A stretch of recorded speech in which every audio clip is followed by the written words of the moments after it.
Welcome back once again. This was supposed to be a 10 video series. At least that was what my prediction was. Well, guess what? My prediction once again is wrong. I can't ever seem to get these projects done in the number of videos I predict. Anyway, let's go ahead and get cranked up on this one. At the end of the video, the latter part of the video, we're going to be working on the cabinet, the TV cabinet once again. I want to do a little bit of veneer work, and maybe we'll get successful, maybe we won't, but we got to give it a try, okay? There's a couple of things that annoy me. I was going to ignore them, but you know how that is. I can't ignore it. That's just the way it is. Meanwhile, we're going to go ahead and make a modification right here involving this fuse. And then when we get done with that, there's a second thing. I want to make a change. It's not a modification per se. It's just a change. This will be a modification. This is a fuse, 1.5 amp fuses, 1.5 amp fuse, goes down through the chassis, and there is a cap over the top of the fuse. That silver thing on the end there with the tip sticking out is just a cap that the fuse fits into. The other end of the fuse has another cap. And when you look at this initially, you say, oh my goodness, they soldered the wire to one end, and look at that funny looking end over there. Where will I ever get one of those? Well, they're just a couple of caps. And that cap with that thing sticking out there, that point, slips down through the plastic sleeve that insulates it from the chassis, and it clips into it. You push it in, and it clips into a little clip down there at the bottom. The problem is the clip is very weak from age, very weak. It barely holds it. And I don't like that. So I'm going to ward off a problem before it raises its head. We're going to remove this entire assembly here, and we're going to replace it with this one, okay? We're going to run the two wires down through the chassis, and the fuse will be inside this instead of that, and it'll be a whole lot easier to get to if the fuse ever blows. There's one end of that wire that has the cap on it, and right here is the other cap that goes on the other end. It's kind of a neat idea, I kind of like it because you can still change the fuse from the top, but very difficult to see. And I didn't even know it was a fuse until I'd worked on the chassis for a while, and I got looking at it one day and I said, what the heck is that? It turned out to be a fuse. Anyway, we're going to go ahead and make that modification now, and I'll probably keep this around. You never know when I might need it. To make this new fuse installation look a little bit more, just a lot neater, and a lot cleaner, we're going to go ahead and continue to use the fuse sleeve. And what I did was drill a hole right in the center of it, the size of the wire of the new fuse holder. We're just going to go ahead and pull that right on through. And it'll look a whole lot neater. And then I either hook it to this one here, or I'll hook it to this one here. It makes no difference. The other end of the fuse will go to the whichever wire end is loose. That looks a whole lot better, I think, like that. So let's go ahead and finish it up. Our next change is this little deal right here. What you're looking at is going to take the place of this right here. You remember last video, for those of you who follow my videos, in part 12, I put this overkill resistor in here to dissipate some 5-watt heat. And then my good buddy and mentor Brendan said, well, you did that there, but you still got a 5-watter here. So really, essentially, what have you accomplished? And, he was right. Yeah, he was right. But I did get, that much heat, connected to the chassis. We do get rid of that much. So then I got thinking. I said, I'll bet you I could move this 5-watt over to the chassis also, but kind of beef it up. I just didn't have a 5-watt aluminum case resistor or ceramic resistor that I could fasten to the chassis like I did this one here. So I went looking around, and son of a gun, I finally found one. What we have here, this is a 4.7 5-watt resistor. This is a 4.7 10-watt resistor. And I did that to make my buddy Brendan happy. Yes, I just know he's jumping up and down in his seat in front of his computer right now. Now I've got this thing in. I got it fastened, and I've got it soldered up. All I have to do now is clip this wire here, clip this wire here, and connect the two wires. Here's one of them right down in there, coming from the resistor to the leads. I made little coils on the end. I'll just solder them to the leads that are coming out of each of these, out of this resistor. Well, there we go. Now we go ahead and clean one of the contacts up, one of the solder joints rather. And then here's the second one. Where are we at here? Right there. We'll go ahead and clean that one. And we will have both of those wires coming down and soldered to each side of that thing. And you know, it's dissipating more heat through the chassis. That's great. Less heat underneath here, more heat going in that direction. And you know, I think while I have my soldering iron up, I think I'll go ahead and take these wires loose and kind of twist them around each other like I did here, make them look a little bit neater. Alright, I'm a lot more satisfied with that. You know, the twists aren't exactly 100% perfect and even, but they do look, yeah, it was just sloppy looking before. We want to try to make things a little bit neater. The only thing you got to remember is keep your insulation away from the body of the resistor. Alright, I think we'll go ahead and call that part all done now, and I think what we need to do is finish up this video working on the cabinet. Let's do that. Finally, after a long many days of rain and wet deck and cloudy weather and honeydews and working on the garden and trying to get everything done because it's spring, we're back at last to the cabinet. Now this is going to wrap up the video. It's not going to be a very long video. I just want to show you what I'm going to do with one piece, and hopefully it'll work. The only stain I could get that even closely resembled this was the red oak, of course. And you know, getting red oak is one thing, getting the wood to look red oak is another. And I had a bunch of small pieces of veneer that I've been saving over the years. The back part is plain, and here's some right here that's dark on one side, and I already took some toner and put on it, and it's a little bit close, but it's just way off, so I don't know. Let's go ahead and dip it in here and see what it looks like now. Well, that's a little bit better now. It's a lot darker than it's going to look, but what I've got is, to go with it, I've got a 4-color stick, plastic wood stick for red colored wood. So I might be able to kind of match things up a little. I don't know. I can't quite come up with the color I need on that, but once this dries it may not be too bad. Let me get something to wipe that off. Maybe it'll tone it down a little. Well, even that doesn't really give us a real good match. I don't think I can ever match that, to tell you the truth. So what we're going to do is just do our best. And most of this is going to be filled in with these sticks, best I can. One of our subscribers recommended putting a piece of molding down along the bottom. Well, that's a possibility too, but not right now. Not right now. I just want to kind of fill it in the best I can. And the way we do that is first we trim out. See, when this wood breaks, it leaves an edge all the way around it here, you know. What you have to do is kind of cut that edge out with your X-Acto knife. Just kind of draw it carefully. Draw it carefully. And cut through it. Take your time. This is one of these heart surgery type of deals, you know. And then you just kind of work your blade in underneath and lift that up.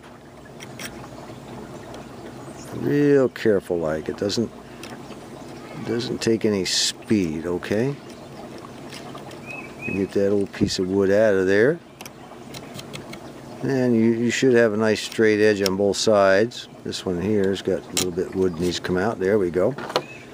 Now we just kind of play with it and play with it and play with it until we kind of get at least some kind of a fit there that those sticks will fill in what we don't get, okay?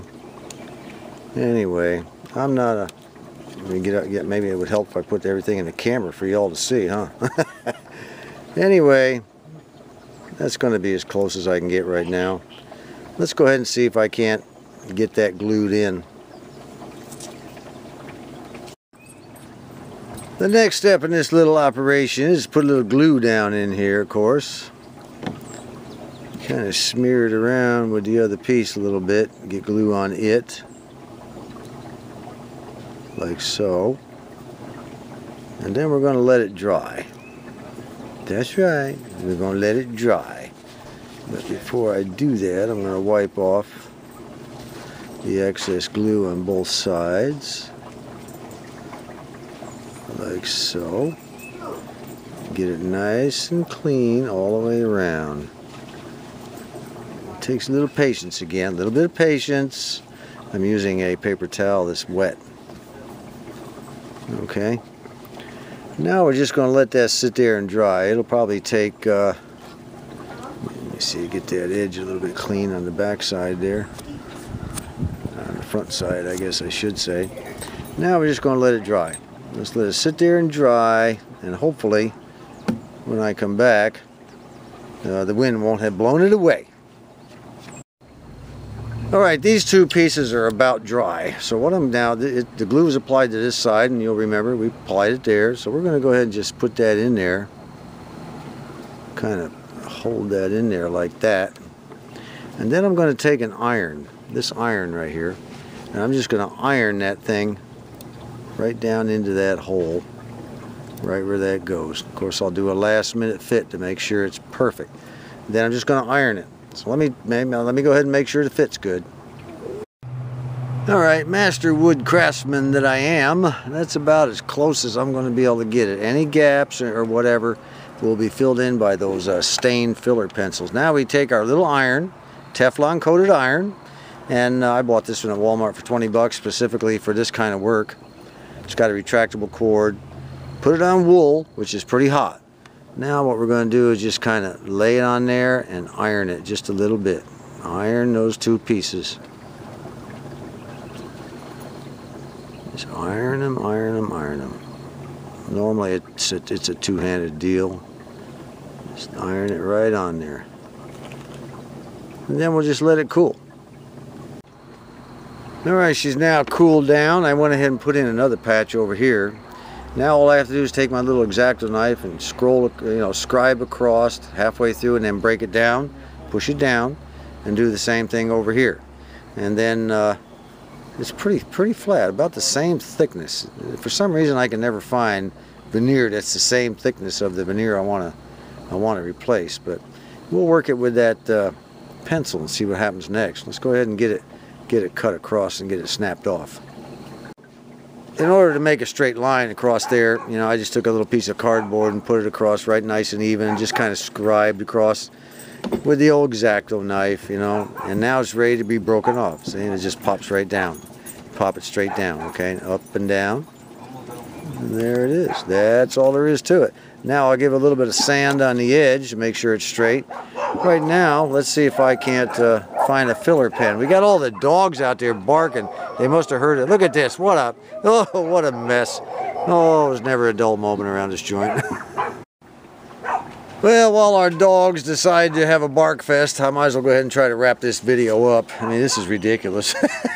But that's what I get for trying to set up outside on the deck. The little doggies, they like to come out and bark. It's no problem. Okay, I've already sanded along here. And we've got that one in and this one in. I'll probably put one here and here also, but that's about it on this side. And let's see if we can't put a little stain on there. This again is the red oak. Just kind of blending it in a little bit here. Not a whole lot, but it's better than it was. I think better than having nothing there, I guess. I don't know. And here's another little spot. Go ahead and work that in a little bit. Alright, now let's go ahead and wipe it off. It's a lot better looking, although it's, you can see it if you look at it. Now let's go ahead and take the red, the dark red. If I can find the darkest red one, I think this is it right here. We'll take this and kind of fill in around the edges with it. This will kind of help, just kind of go over the top of it, back and forth against the grain, in circles. This does a little bit, somewhat. Let's try it over here now. Probably the best thing to do would have been just to leave the whole thing alone. But I don't care. I'm up for experimenting now and then. All right, let me see. We'll fill in this one. It's not looking too bad. Not looking too bad at all. Now let's take our old rag and wipe off the excess. Like so. Oh, she's blending in better and better. I know in the camera you can probably spot a big difference, but I'll tell you what, it's difficult to spot with the human eye here. It's really blending in good. Let me go ahead and keep working on it. By the way, before I finish it up, the last thing we're going to do today is we're going to go ahead and pop these things out. We're going to get rid of these. Then I'm going to clean up underneath them. I do not want these things on here. I don't like the original. Normally, even on radios, I take this crap out. I just don't like it. And what we're going to do, I've had several ideas. One idea from Phil, our Steel City buddy over there in England. He said, put a wooden block here, and then go ahead and put this thing right back on the wooden block. And what that does is raise it, raise the bottom of the TV away from the floor enough that it'll clear any carpet. That was a good idea, and I had previously thought of that, and I have done that in the past. However, the other day I went to Lowe's and look what I found. I was over there, I was going to put it on wheels so I could wheel the thing around. That was another idea. But I decided to go to Lowe's and see what they had. I was looking for some very small wheels, and I did find small wheels. But I also found this. Now this is cool. Oh, jeez. This is so noisy out here, it's disgusting. This plastic insert, it says if you have soft wood, I think this is fairly soft wood. I'm going to call it soft wood. It says here if you have soft wood, what you have to do is drill a hole. Let me see, where does it say? You drill a hole. That was right here, for crying out loud. Nope, I'm looking at the wrong thing. It's on the back of the it's on the back of this package, not that one. Okay. Determine if your furniture leg is made of softwood or hardwood. For softwood, drill a 23/64 inch hole. And then, of course, you put that plastic insert up in there. I'll probably do, glue it up in there. And then you put the leg in and it's adjustable. That is so cool. It's about the right size. Look at that. That is so cool. That's going to work real well. And they were only 4 of them in a pack for $2.50. Heck of a deal. Let's get back to the wood here in a second. Well, that's the best I can do, I mean, it blended in fairly well. At least it covered up that mess. And over here, same thing, not too bad. I get one in here, one in there. And we run a little filler in here. I could sand and grind that down and everything, but I'm not going to do that. I just don't want to do that to this cabinet. But I think once we get I don't know, maybe a little more stain on it after it's had a chance to dry, because I'm going over the entire cabinet with red oak stain on a rag. We're going to just rub it all in and everything and then dry it off, let it dry for a few days.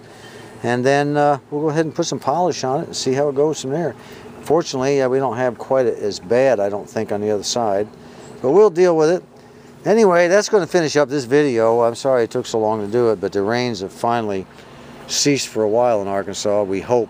It's supposed to rain tomorrow, but I don't think we're gonna get any in this area. Anyway, until next time, I hope you learned a little something here. Especially, don't film out in the back when the dogs are there. We'll see you. This is John.